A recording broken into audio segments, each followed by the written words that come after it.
नमस्कार दोस्तों, कैसे हैं आप लोग। चैप्टर नंबर 5 चल रहा है। सतीश चंद्रा की मीडियल हिस्ट्री किताब का पार्ट नंबर 3 है। The age of conflict chapter का नाम है। 1000 एडी से लेकर 1200 एडी तक।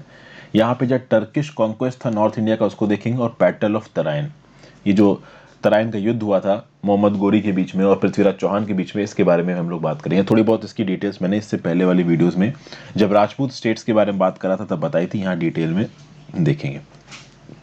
तो आप देखोगे कि हमने देखा कि गजनविट्स ने पंजाब में कॉन्क्वेस्ट कर लिया, ये सी है, ठीक है। अभी गजनविट्स ने पंजाब के ऊपर जब कंट्रोल किया तो आप देखोगे कि मुस्लिम्स और हिंदूज के बीच में जो रिश्ते थे वो थोड़े से यहाँ पे चेंज हो गए। आप समझिए, आपको पता है कि जो गजनविड रूल था वो पहले प्रेजेंट डे बहुत बड़े ईरान में फैला हुआ था। फिर अगर आप उसके जस्ट ईस्ट में आओगे तो वहां पे हिंदू शाही डायनेस्टी हुआ करती थी। उस हिंदू शाही डायनेस्टी को पूरी तरीके से तहस नहस कर दिया था महमूद ऑफ गजनी ने, और उस पर्टिकुलर इलाके में अच्छे खासे हिंदूज भी रहते थे। उसके बाद भाई पाकिस्तान आ जाता है, तो पाकिस्तान के इलाके में तो उस समय पे लाहौर में, मुल्तान में बहुत हिंदूज रहा करते थे, ठीक है। आज की डेट में तो सब मुस्लिम्स ही हैं वहां पे, सारी माइनॉरिटीज को खत्म कर दिया गया है। लेकिन उस समय पे जो कल्चरल आप कह सकते हो डेमोग्राफी थी वो थोड़ी अलग थी। अब आप देखोगे कि गजनविट्स ने अपने सेंटर को पंजाब में बनाया। सबसे खास बात तो यहाँ पे ये थी, पंजाब के ऊपर कब्जा करने का इनकी एक जो ऑब्जेक्टिव था वो क्या था कि भाई गंगेटिक वैली और राजपूताना का एक्सेस इनको मिल जाए। नॉर्थ इंडिया में जो राजपूत स्टेट्स थे और ये जो गंगेटिक वैली थी, गंगेटिक वैली में गंगा यमुना के बीच का जो दोआब है, गंगा यमुना दोआब, ये बहुत फर्टाइल दोआब है। यहाँ का इलाका काफी प्रॉस्पेरस है, फार्मर्स काफी टैक्स देते थे। तो ये जो लीडर्स थे उन्होंने कहा कि भाई, ये जो गजनविड रूलर्स थे उन्होंने सोचा कि भाई यहाँ पे अटैक करो और यहाँ के जो किंगडम्स हैं इनके ऊपर कब्जा करो, बहुत पैसा लूटा जा सकता है। और प्लंडरर तो थे ही, जितने भी ये गजनविड रूलर्स थे ये सब प्लंडरर थे। महमूद ऑफ गजनी खुद प्लंडर था, सबुकतगीन प्लंडर था, उसके बाद जो आएंगे वो भी प्लंडर थे। लेकिन आप देखोगे कि बाद में प्लंडर करना इतना आसान नहीं था। भले ही महमूद ऑफ गजनी के समय पे जो नॉर्थ इंडिया के डिफेंसेस थे वो कमजोर थे, लेकिन बाद में जो राजपूत रूलर्स नॉर्थ इंडिया में अपना रेन बनाएंगे, अपना साम्राज्य बनाएंगे, वो बड़ा जबरदस्त रेजिस्टेंस देंगे यहाँ पे। और धीरे धीरे आप देखोगे महमूद ऑफ गजनी के बाद गजनविड स्टेट कमजोर होता गया और जो राजपूत स्टेट थे वो थोड़े स्ट्रांग होते गए। तो महमूद ऑफ गजनी के बाद के जब गजनविड रूलर्स ने इंडिया के ऊपर अटैक करना शुरू किया तो थोड़े मोड़े जो लोकल टाइप के बैटल्स थे उसमें राजपूत भी जीत गए।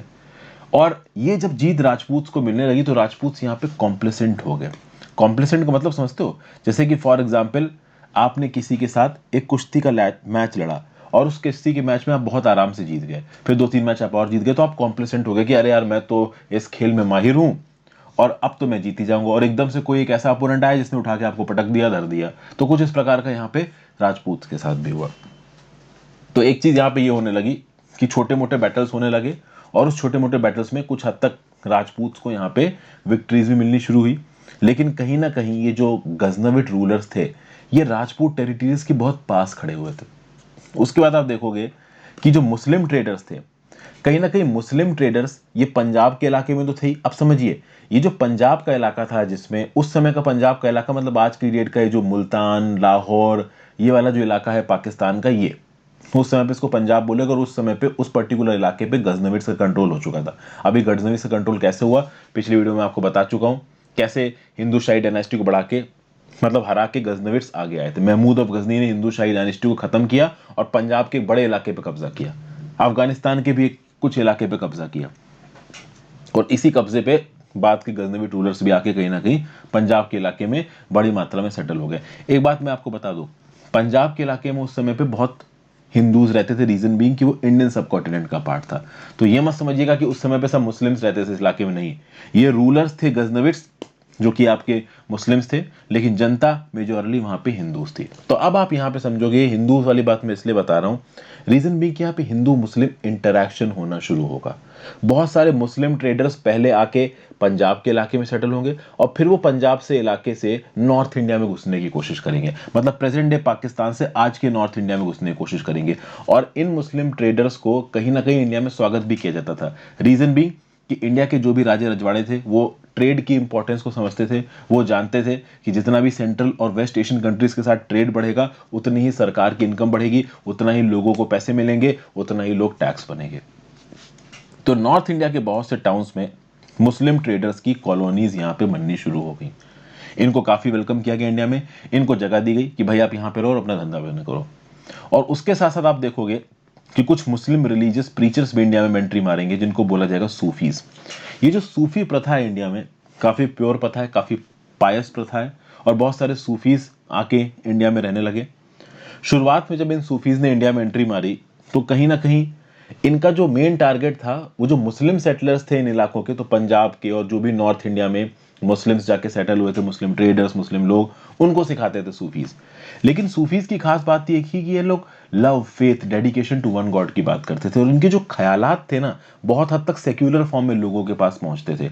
तो सिर्फ मुस्लिम सेटलर्स ही नहीं, पंजाब और नॉर्थ इंडिया के जो हिंदू मासेस थे वो भी इन सूफीज की तरफ खिंचे हुए चले गए। बट कहीं ना कहीं मासेस को ये भी लगता था कि ये जो सूफीज हैं इनके अंदर मैजिक हीलिंग पावर है, अगर कोई बीमार है तो उसको ये लोग सही कर देंगे। तो कहीं ना कहीं आप देखोगे कि इन सूफीज की तरफ लोग खिंचे चले गए। केवल मुस्लिम लोग नहीं, हिंदू लोग भी इनकी तरफ बिल्कुल खिंचे चले गए। और अब आप यहां पे देखोगे कि दो कल्चर्स के बीच में इंटरेक्शन हो रहा था, ठीक है। इस्लाम और हिंदू रिलीजन के बीच में इंटरेक्शन होने लगा, लोगों के बीच में इंटरेक्शन होने लगा। जब सूफीज यहाँ पे रहने लगे, सूफीज के इन्फ्लुएंस में आके बहुत सारे हिंदूज इस्लाम में कन्वर्ट होने लगे। लेकिन जब वो कन्वर्ट होंगे तो पूरी तरीके से इस्लाम का कल्चर ना अपना के वो थोड़ा बहुत अपने हिंदू कल्चर को भी फॉलो करेंगे। तो यहाँ पे कल्चरल इंटरमिंगलनेस होने लगी, मतलब कल्चर आपस में मैच होने लगा, ठीक है। तो हिंदू जब मुस्लिम में कन्वर्ट होंगे तो कहीं ना कहीं हिंदू कल्चर भी इस्लाम में पहुंच जाएगा, और एक अलग ही प्रकार का कॉम्प्लेक्स कल्चर यहाँ पे डेवलप होगा, जिसमें हिंदू एलिमेंट्स भी होंगे और मुस्लिम एलिमेंट्स भी होंगे। फिर ये जो लाहौर था, जो कि उस समय के पंजाब में था, ये एक सेंटर बन गया अरेबिक और पर्शियन लैंग्वेजेस का। यहाँ पे अरेबिक भाषा पढ़ाई लिखाई जाने लगी। और आप देखोगे कि गजनविट आर्मीज जो कि पंजाब के इलाके में कब्जा करके बैठी थी, इन गजनविट आर्मीज में बहुत से हिंदूज भी काम करते थे। जैसे एक हिंदू जनरल था तिलक, जो कि उस समय पे बार्बर बाई कास्ट था। ये बाल गंगाधर तिलक नहीं है, थोड़ा दिमाग खुला रखना अपना यहाँ पे। ये कब की बात हो रही है? ये 1190 की बात हो रही है, इनफैक्ट उससे पहले की भी। ओके, क्योंकि मोहम्मद गोरी तो 1173 रेडी में था, अभी आने वाला है थोड़ी देर में मोहम्मद गोरी। फिर हिंदू जाट सोल्जर्स भी इन गजनविट की आर्मीज में काम करते थे।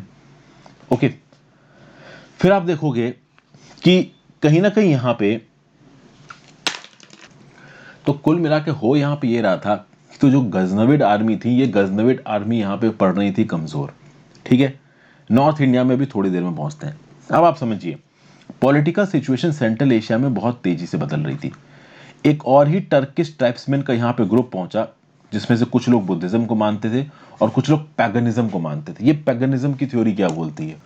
बेसिकली वो लोग जो कि किसी भी मेन स्ट्रीम रिलीजन में इंटरेस्टेड ना हो, ना वो मुस्लिम धर्म को अपनाने में इंटरेस्टेड हो, ना वो क्रिश्चियन धर्म को, ना हिंदू धर्म के किसी भी मेन रिलीजन को दुनिया भर के वो अपनाने में इंटरेस्टेड नहीं है। आप बोल सकते हो पैगनिज्म है। ये जो पैगनिज्म था, इसने कहीं ना कहीं रोमन अंपायर में भी बहुत तरकाट मचाया था। बहरहाल वो एक अलग टॉपिक है। तो अब आप देखोगे कि कुछ तुर्किश ट्राइब्समैन जो कि पार्टली बुद्धिस्ट थे और पार्टली वो पैगन विचारधारा के थे, तो अब ये यहाँ पे इस्लाम धर्म को नहीं मानते थे, और इन्होंने सेल्जुक अंपायर को बर्बाद कर दिया।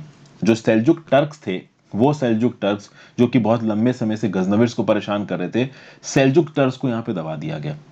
अब इसके बाद आप देखोगे कि दो नई पावर्स यहाँ पे उठती आपको नजर आएंगी। ईरान में एक पावर उठेगी ख्वारिज्मी अंपायर, और ये जो ख्वारिज्मी अंपायर था ना ईरान का, ये आगे आने वाले समय में बहुत ताकतवर होगा। मोहम्मद गोरी को औकात नहीं थी इनके साथ पंगा लेने की।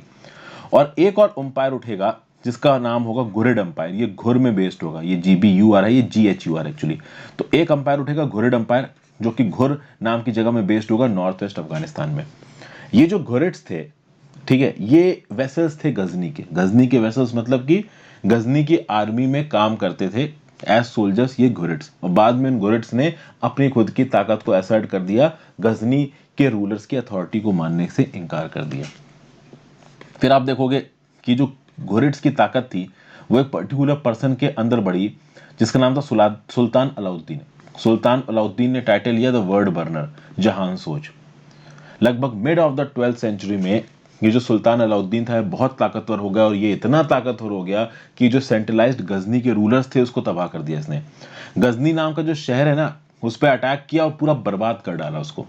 क्योंकि हुआ ये था कि जब ये घुरिड्स गजनी के रूलर्स के अंदर आर्मी में काम कर रहे थे, तो इस पर्टिकुलर सुल्तान अलाउद्दीन के जो भाई थे ना, इनको बहुत बुरी तरीके से ट्रीट किया गया था गजनी में। तो ये गजनी के रूलर्स से चिढ़ता था, तो जैसे कोई इसको ताकत मिली, इसने गजनी शहर को ही बर्बाद कर दिया। अब समझिए बात को, गजनविड अंपायर अब यहाँ पे खत्म हो गया है, Ghaznavid empire is finish. Present day Iran में, अगर मान लो प्रेजेंट डे ईरान, ये इंडिया है, ये आज का डेट का पाकिस्तान, ये आज की डेट का ईरान, ठीक है। अभी इस ईरान में पहले आपका गजनविड अंपायर एक बहुत बड़े इलाके में राज करते थे, फिर आप देखोगे कि पाकिस्तान और अफगानिस्तान के बड़े इलाके में गजनविड राज करने लगे। और ये जो ईरान वाला इलाका था ना, इसमें पहले सल्जिक टर्क्स ताकतवर थे, और अब यहाँ पे कौन ताकतवर हो गया था, ख्वारिज्मी अंपायर ताकतवर हो गया था। और उसके बगल में गजनविड अंपायर को नीचे गिरा के कौन सा अंपायर उठा था, घुरिड अंपायर उठा था। अब ये घुरिड अंपायर और ख्वारिज्मी अंपायर के बीच की लड़ाई बढ़ेगी। प्रॉब्लम यहाँ पे ये है कि ख्वारिज्मी अंपायर बहुत ज्यादा ताकतवर था, ठीक है। ईरान और आप देखोगे कि अफगानिस्तान के इंटरफेस पे एक जगह है खुरासन। एक्चुअली में जो Khurasan as a whole region अगर आप देखोगे तो खुरासन बहुत बड़े इलाके में फैला है। Iran, Afghanistan, Turkmenistan, Uzbekistan, Tajikistan, इन सब कंट्रीज में खुरासन नाम का इलाका फैला है। लेकिन फिर भी आप कह सकते हो कि ईरान और अफगानिस्तान की बाउंड्री पे कहीं पे आपको ये खुरासन मिलेगा। और इस खुरासन के ऊपर कब्जे के लिए ख्वारिज्मी अंपायर और गुरिड्स आपस में टक्कर में आ गए। लेकिन ये जो ख्वारिज्मी अंपायर का रूलर था ख्वारिज्म शाह, ये भाई बहुत ताकतवर था, और इस ख्वारिज्म शाह की टक्कर की नहीं थी गुरिड्स से लड़ पाना, मतलब गुरिड्स इसे नहीं लड़ पाएंगे। अब इस इलाके में गुरिड्स फैले हैं और इस इलाके में ख्वारिज्म शाह है, ओके।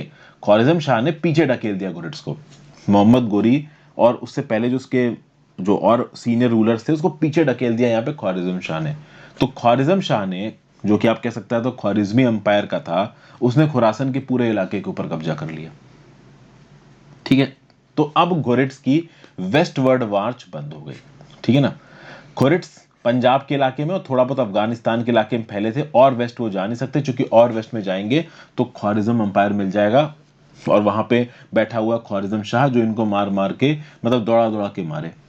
तो अब यहाँ पे इन घुरिड्स के पास कोई भी ऑप्शन नहीं बचा। अब इनके पास ऑप्शन बचा कि भाई चलो इंडिया की तरफ, क्योंकि अगर आप वेस्ट नहीं जा सकते तो आप कहाँ जाओगे, ईस्ट जाओगे। 1173 एडी में शहाबुद्दीन मोहम्मद, इसको आप मोइजुद्दीन मोहम्मद बिन साम भी बोलते हो, एक्चुअली में मोहम्मद गोरी है, ये गजनी की गद्दी पर बैठा।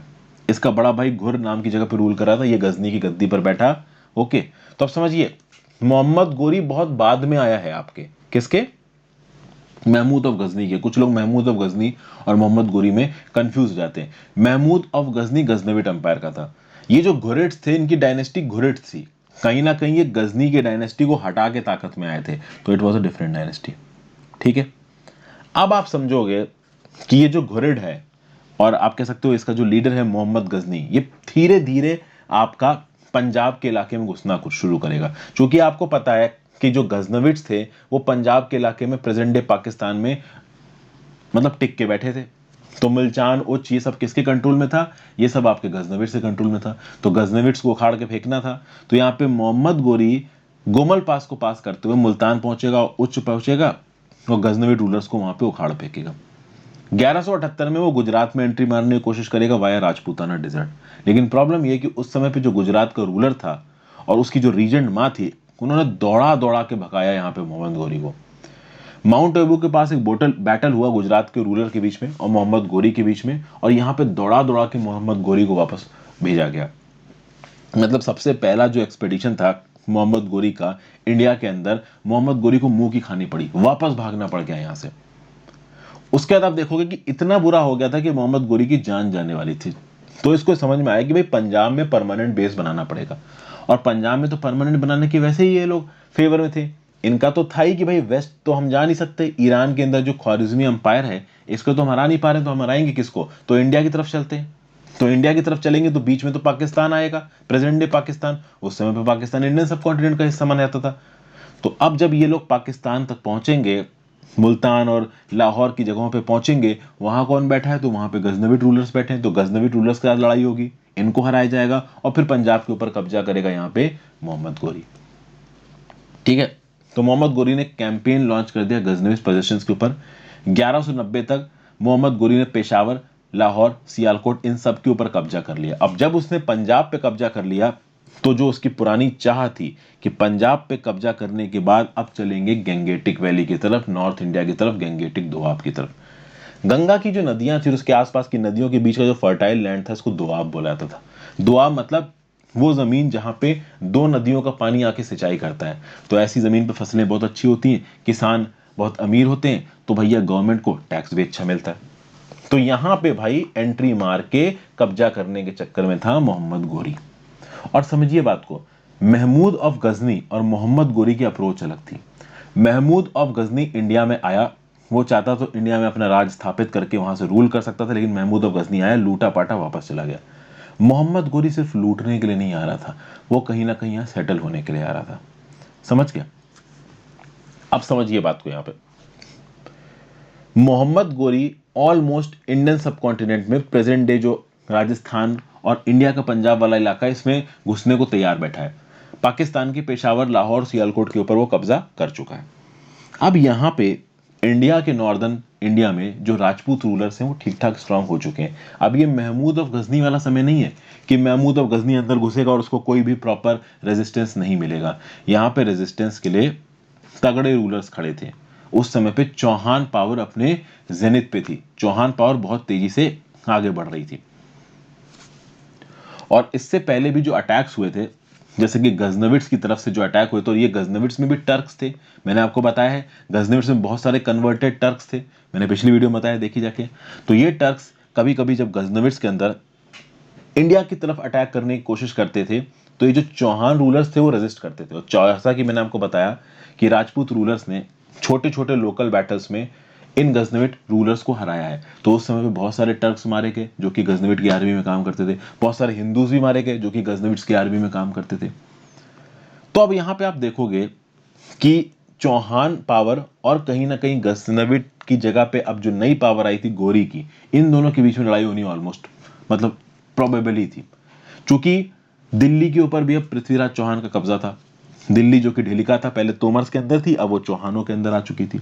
तो कुल मिला के चौहान दिल्ली तक पहुंच चुके थे, उनको आगे एक्सपेंड करना है तो पंजाब में घुसना पड़ेगा, मतलब पाकिस्तान वाले पंजाब में, आज की प्रेजेंट डे में। और पंजाब में जो गोरी बैठा है उसको इंडिया की तरफ घुसना है, क्योंकि वेस्ट का कोई स्कोप है नहीं, वहां पे ख्वारिज्मी एम्पायर है।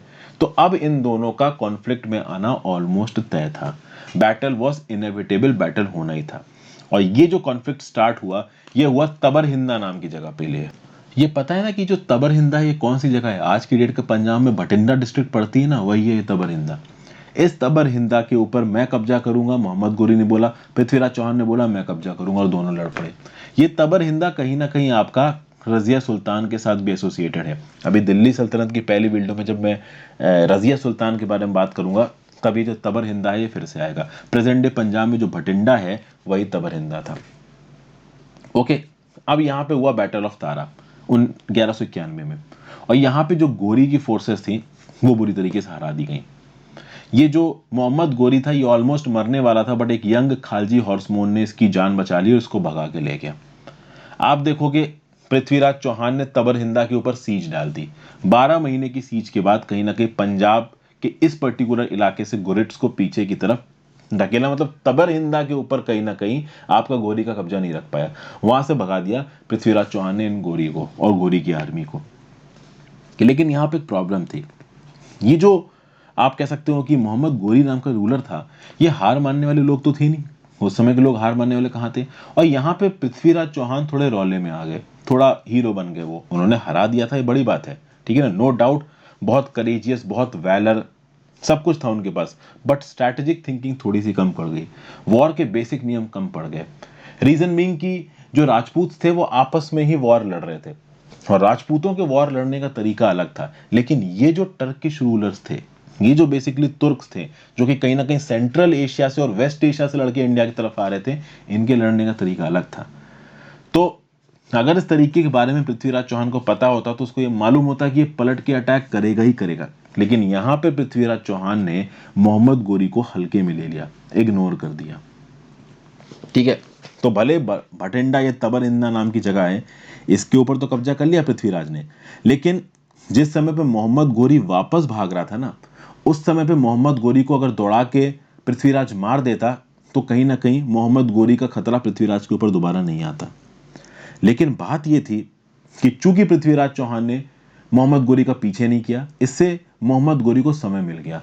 मोहम्मद गोरी ने अपनी फोर्सेस को रीग्रुप किया और उसने फिर से इंडिया के ऊपर अटैक को प्लान किया। समझ गया आप बात को? कहीं ना कहीं आप देखोगे कि ऐसा सुनने में आया था कि पृथ्वीराज चौहान ने एक प्रपोजल भेजा था मोहम्मद गोरी के पास कि ठीक है, तुम पंजाब के इलाके के रूलर बने रहो, मेरे फ्यूडेटरी बन जाओ। इस प्रपोजल को कहीं ना कहीं मोहम्मद गोरी ने मना कर दिया। मोहम्मद गोरी का पॉइंट यह था कि मुझे इस पृथ्वीराज चौहान को हराना था, और हराने के लिए उसने अपनी फोर्सेस को फिर से रीग्रुप किया, और रीग्रुप करने के बाद उसने फिर से अटैक किया। ये जो दोबारा अटैक था ना, ये था भाई सेकंड बैटल ऑफ टरेन। जो पहला अटैक था वो था first battle of train 1191 AD, और ये जो सेकंड था ये सेकंड बैटल ऑफ टरेन था। और इसने भाई हमारे देश की हिस्ट्री को बदल दिया। अगर इस पर्टिकुलर बैटल में पृथ्वीराज चौहान मोहम्मद गोरी को हरा देता तो शायद कभी दिल्ली सल्तनत इंडिया में बनती ही नहीं। चूंकि यहां पे मोहम्मद गोरी पृथ्वीराज चौहान को हरा देगा, दिल्ली सल्तनत की नींवें पड़ेंगी इस particular second battle of train के बाद। सेकंड बैटल ऑफ टरेन की बहुत जबरदस्त तरीके से प्लानिंग की थी मोहम्मद गोरी ने। मोहम्मद गोरी एक बार तो यहां पे हार चुका था, उसने बोला इस बार नहीं हारूंगा। 1,20,000 की फौज वो लेके आया, 10,000 उसके माउंटेड आर्चर से। माउंटेड आर्चर्स मतलब कि वो लोग जो घुड़सवार हैं और घोड़े पे बैठे हैं, और घोड़े पे वो तीर और धनुष लेके बैठे हैं, तो घोड़े से वो कहीं ना कहीं अपने तीर मारेंगे। तो एक प्रॉपर कैवलरी थी इसके पास। कैवलरी मतलब कि घुड़सवार सैनिक, फुल्ली इक्विप्ड स्टील कोट्स और आर्मर के साथ। तो मतलब इसकी जो कैवलरी थी, इसने अच्छे खासे डिफेंसिव इक्विपमेंट्स पहन रखे थे कि हाँ भाई लड़ेंगे यहाँ पे। अब बात यहाँ पे ये थी कि ऐसा नहीं है कि पृथ्वीराज चौहान को इस पर्टिकुलर खतरे के बारे में नहीं पता था। हाँ, ये जरूर गलती हुई है पृथ्वीराज चौहान से कि शुरुआती फेज में ही उसने मोहम्मद गोरी को एलिमिनेट नहीं किया, उसको इग्नोर कर दिया। अगर उसको शुरुआती फेज में मार देता पृथ्वीराज चौहान, तो मोहम्मद गोरी पृथ्वीराज चौहान कुछ नहीं कर पाता। लेकिन एक बार मोहम्मद गोरी को मौका मिल गया, और मोहम्मद गोरी एक बार हार चुका था, तो दूसरी बार जब वो अटैक करेगा, अपनी सारी गलतियों को वो ध्यान में रखेगा, और इस बार वो बहुत जबरदस्त तरीके से अटैक करेगा।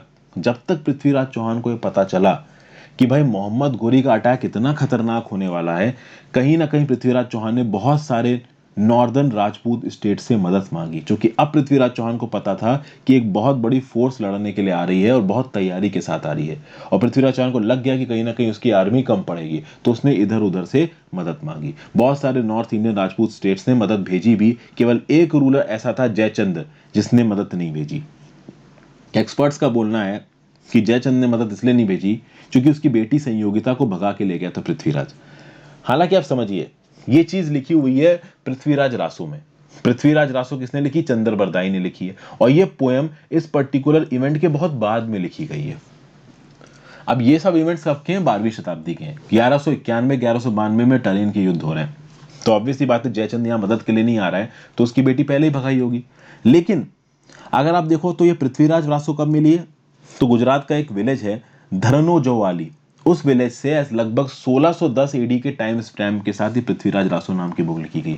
कुल मिला के आप ये कॉन्फिडेंटली कह सकते हो कि 12वीं शताब्दी में जब तिरेन का युद्ध हो रहा था, उस समय के कई 100 साल बाद लिखी गई है पृथ्वीराज रासो। तो बहुत सारे एक्सपर्ट्स का बोलना है कि जो पृथ्वीराज रासो में लिखा है कि ये पृथ्वीराज चौहान संयोगिता को भगा के ले गया था, ये बहुत हद तक गलत भी हो सकता है, जरूरी नहीं है कि ये सही हो। तो हो सकता है कि ये जयचंद की डॉटर को भगाने वाली बात गलत हो। अभी अगर ये गलत है तो जयचंद मदद के लिए क्यों नहीं आया पृथ्वीराज की? उसकी वजह ये थी कि ये गढ़वाला किंग था जयचंद ऑफ कन्नौज, और पृथ्वीराज भाई चौहान थे, और इनके बीच में पहले भी लड़ाई हो रही थी। तो पहले की लड़ाई के चलते कहीं ना कहीं जयचंद पृथ्वीराज को पसंद नहीं करता था। तो अगर पृथ्वीराज मोहम्मद गोरी से हार जाएगा तो जयचंद को फायदा होगा, तो जयचंद ने यहाँ पे पृथ्वीराज को मदद नहीं भेजी। जयचंद ये नहीं समझ पाया कि एक बार पृथ्वीराज जब हारेगा तो ये मोहम्मद गोरी तुम्हारे ही पीछे आएगा, तो जयचंद ने यहाँ पे पृथ्वीराज के पास मदद नहीं भेजी। तो मोस्ट प्रॉब्ली जो जयचंद से की तरफ से पृथ्वीराज के पास मदद नहीं गई है, इसलिए नहीं गई क्योंकि पहले ही इन दो रूलर्स के बीच में काफी अनबन थी, काफी लड़ाई थी। पृथ्वीराज की तरफ से कितनी आर्मी थी? तो लगभग ये बोला गया कि पृथ्वीराज की तरफ से आर्मी थी 3 लाख की। एक बहुत बड़ी कैवलरी फोर्स थी इसके पास। कैवलरी मतलब कि जो कि आपके घोड़े पे सवार है। 300 एलिफेंट थे। दोनों तरफ की जो स्ट्रेंथ है फोर्सेस की, इसको कहीं ना कहीं आप देखोगे कि एग्जेगरेट किया गया, जरूरत से ज्यादा बताया गया, एक्चुअली में इतनी थी नहीं। हाँ, ये जरूर है कि जितनी घुरिड फोर्सेस थी, जितनी मोहम्मद गोरी की आर्मी थी, उससे ज्यादा थी इंडियन आर्मी। लेकिन कहीं ना कहीं तुर्किश आर्मी ज्यादा अच्छी ऑर्गेनाइज थी। और ये जो लड़ाई हुई थी, ये मेनली घुड़सवार सैनिकों के बीच में हुई थी। अब यहाँ पे कहीं ना कहीं घुड़सवार सैनिक, जब अब देखिए हजारों की तादाद में जब घुड़सवार सैनिक चल रहे हैं, तो कहीं ना कहीं वो सैनिक घोड़े पे किस फॉर्मेशन में चल रहे हैं, किस फॉर्मेशन में एक सैनिक दूसरे को प्रोटेक्ट करेगा, किस फॉर्मेशन में वो लड़ेंगे, कौन सी टुकड़ी आगे कौन सी टुकड़ी पीछे। बाहुबली देखी है ना, बाहुबली में क्या दिखाया गया, एक जंग दिखाई गई है और उस जंग में एक प्रॉपर प्लानिंग दिखाई गई है। तो उस समय पे भी जंगों में प्लानिंग हुआ करती थी, ये टुकड़ी इधर से अटैक करेगी, ये टुकड़ी इधर से अटैक करेगी, तुम घोड़े से इधर से आओगे। तो इस प्रकार की जो ऑर्गेनाइजेशन स्किल्स थी वो तुर्किश कैवलरी की ज्यादा थी और हमारे सोल्जर्स जो राजपूत साइड से लड़ रहे थे, चौहान साइड से लड़ रहे थे, उनकी थोड़ी कम थी। इसलिए आप देखोगे कि इंडियन सोल्जर्स की यहाँ पे बहुत जाने गई हैं। पृथ्वीराज भाग गए और इनको कैप्चर कर लिया गया सरस्वती नाम की जगह के, सरस्वती के पास सिरसा में, सिरसा डिस्ट्रिक्ट आज के हरियाणा में। तुर्किश आर्मी ने हांसी, सरस्वती, समाना सारे किलों पे यहाँ पे कब्जा कर लिया। अजमेर के ऊपर भी इन्होंने कब्जा कर लिया। फिर आप देखोगे कि अब यहाँ पे बहुत सारी अलग अलग कहानियां हैं। मोहम्मद गोरी वर्सेस पृथ्वीराज चौहान, इसके ऊपर तो मैंने वैसे वीडियो बना रखी है। आप मोहम्मद गोरी मेरे नाम से सर्च मार दीजिए, चाहे पृथ्वीराज चौहान मेरे नाम से सर्च मार दीजिए, चाहे गोरी वर्सेस पृथ्वीराज मेरे नाम से सर्च मार दीजिए, यूट्यूब पे आपको वीडियो मिल जाएगी। तो वहां पे अलग अलग थ्योरीज दे रखी। यहाँ पे स्पेक्ट्रम में क्या बता रखा गया है, स्पेक्ट्रम में ये बता रखा गया है कि कुछ दिनों तक, समझिए कुछ दिनों तक पृथ्वीराज को एज अजमेर का राजा यहाँ पे राज करने दिया गोरी ने। और ये बात हमको इस बात से पता चलती है कि इसके बाद अजमेर में जो सिक्के निकले थे, उस सिक्कों में एक तरफ पे पृथ्वीराज देव लिखा हुआ है और दूसरी तरफ पे श्री मोहम्मद साम, जो कि मोहम्मद गोरी के लिए इस्तेमाल किया जाता है। तो एक प्रोबेबल थ्योरी यहाँ पे ये भी निकल के आती है कि पृथ्वीराज चौहान को द्वितीय तरेन के युद्ध में हराने के बाद मोहम्मद गोरी ने कुछ समय के लिए अजमेर से राज करने दिया। और जब उसने अजमेर से राज किया तो उस समय पे जो सिक्के वहां पे रिलीज किए गए, उसमें एक तरफ पृथ्वीराज का नाम था और दूसरी तरफ मोहम्मद गोरी का नाम था। हालांकि बाद में पृथ्वीराज को एक कॉन्स्पिरेसी की वजह से एग्जीक्यूट कर दिया गया और पृथ्वीराज का जो बेटा था वो अब यहाँ पे गद्दी पर बैठेगा। दिल्ली जो कि पहले पृथ्वीराज के कंट्रोल के अंदर थी, उसको उसके तोमर रूलर को वापस कर दिया गया। लेकिन कहीं ना कहीं पृथ्वीराज को ये जो अजमेर की गद्दी पर बैठाया था, वो अजमेर की गद्दी हटा दी गई। पहली बात तो आप देखो कि दिल्ली का जो रूलर था तोमर डायनेस्टी का, उसको भी हटा दिया। और तो दिल्ली को कहीं ना कहीं आप देख सकते हो तर्किश डोमिनियन के साथ मिला लिया मोहम्मद गोरी ने। अजमेर में पहले पृथ्वीराज चौहान राज कर रहा था, पृथ्वीराज चौहान को मारने उसका बेटा बैठा। पृथ्वीराज चौहान के बेटे ने कहीं ना कहीं यहाँ पे बगावत कर दी, एक रेबेलियन हो गया, तो उस बगावत को भी दबाया गया और कहीं ना कहीं पृथ्वीराज चौहान के बेटे को उसकी गद्दी पर से हटाया गया और वहां पे एक मुस्लिम जनरल को बैठा दिया गया। ये जो पृथ्वीराज का बेटा था वो रणथंबोर गया और वहां पे उसने चौहान किंगडम की स्थापना की। तो कुल मिला के आप देखोगे कि चौहान किंग से दिल्ली छीन के पहले एक तोमर रूलर को दे दी, पहले तोमर डायनेस्टी थी, फिर उस तोमर रूलर को बैठा दिया और दिल्ली अपने कब्जे में कर लिया टर्क्स ने। फिर कहीं ना कहीं पृथ्वीराज चौहान के बेटे को भी अजमेर से निकाल दिया गया। तो यहाँ पे अजमेर जो कि आप कह सकते हो उस समय का ईस्टर्न राजस्थान था, वो भी इन टर्क्स के कंट्रोल के अंदर चला गया। तो बैटल ऑफ टरेन में यहाँ पे बहुत आप कह सकते हो कॉम्प्रिहेंसिवली मोहम्मद गोरी ने पृथ्वीराज चौहान को हरा दिया। और उसके बाद ये जो टर्क्स हैं ये इंडिया में घुस जाएंगे और अब इंडिया में इनकी पॉलिटिकल कॉन्क्वेस्ट का समय शुरू होगा। ये एक बहुत इंपॉर्टेंट पार्ट है हिस्ट्री का। देखिए जैसा कि मैंने आपको पहले भी बताया है, हिस्ट्री एक ऐसी चीज है ना कि किसी एक पर्टिकुलर मोमेंट पे जो हुआ उसके होने की वजह से आगे सब कुछ बदल गया। मैंने आपको पहले भी बताया है कि औरंगजेब और औरंगजेब का जो बड़ा भाई था दारा शिकोह, अभी गद्दी पे दारा शिकोह को बैठना था पर औरंगजेब ने बोला मैं बैठूंगा। दोनों में लड़ाई हुई, दारा शिकोह हार गया और औरंगजेब गद्दी बैठ गया, दारा शिकोह को मार दिया। अगर दारा शिकोह गद्दी पर बैठता और औरंगजेब मर जाता तो शायद मुगल एम्पायर से जो लीनेज आगे बढ़ रही थी वो अलग ही होती, फिर ब्रिटिशर्स किस हद तक इंडिया में घुस पाते उसका पैटर्न अलग होता। तो कहते हैं ना कि हिस्ट्री में किसी एक पर्टिकुलर पॉइंट पे अगर कोई चीज हुई है वो आगे का पूरा रास्ता बदल देती है। और यहाँ पे ये पूरा का पूरा रास्ता बदल गया था पृथ्वीराज चौहान के हारने के बाद। एंट्री हो गई थी किसकी, टर्क्स की हमारे इंडियन मेनलैंड में। ये है पूरी की पूरी यहाँ पे हिस्ट्री।